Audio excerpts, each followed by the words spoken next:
যুগ্ম ছাত্র জনতার ৭২ ঘন্টার অবরোধের শেষ দিনে রাঙামাটি, খাগড়াছড়ি ও বান্দরবানে জীবনযাত্রা অনেকটা স্বাভাবিক। তবে সাজেকে এখনও আটকে আছেন অন্তত ৮০০ পর্যটক।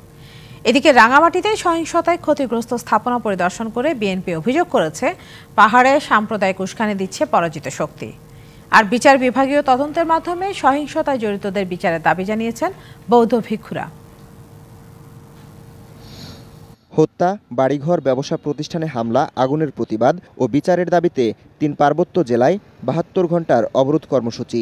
সোমবার শেষ দিনে তেমন প্রভাব নেই খাগড়াছড়ি, রাঙামাটি ও বান্দরবানে। কর্মসূচি না থাকায় অনেকটাই স্বাভাবিক জনজীবন। পরিবহন ধর্মঘট উঠে যাওয়ায় রাঙামাটি শহরে সকাল থেকে চলাচল করে যানবাহন। রাস্তায় বাড়ে মানুষের আনাগোনা। তবে পাহাড়ি দু একটি এলাকায় চলে অবরোধের চেষ্টা। রাঙামাটিতে সহিংস ঘটনায় ক্ষতিগ্রস্ত বিভিন্ন এলাকা পরিদর্শন করেছেন বিএনপির নেতাকর্মীরা। তাদের অভিযোগ, পরাজিত শক্তি পাহাড়ে সাম্প্রদায়িক উস্কানি দিচ্ছে। ৬৫% পর্যন্ত বিদ্যুৎ বিল সাশ্রয় করে আপনাকে রাখে প্রশান্তিতে। ওয়ালটন ফ্যান হাওয়া বদলে দেয়। আমরা দেখেছি এই পতিত সরকারের নেতাকর্মীদের ইন্ধনে এই জিনিসটাতে আরো ভয়াবহ রূপ ধারণ করেছে।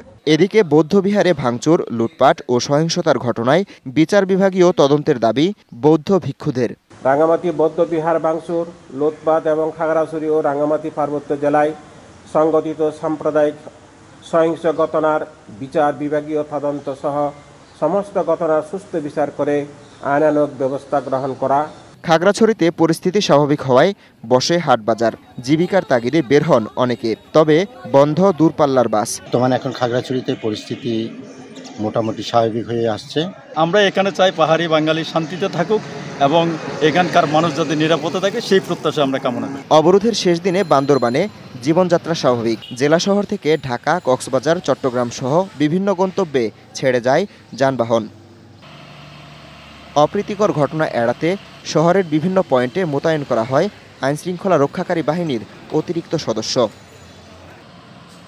Habibur Rahman, DBC news desk.